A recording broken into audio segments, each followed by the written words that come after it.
Hey everybody, I'm M. Chen. Here we are on my mail app. As you can see, I have an exchange with Sans about mustard.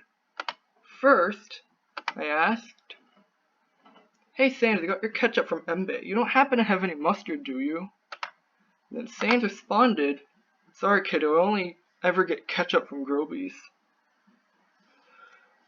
Well, I'm gonna reply to that. As you can see, everything is filled out, but I can still put something in the body, so I'm gonna put couldn't muster the courage, eh? It's so funny, it's hilarious. Okay, moving on. I'm gonna submit it.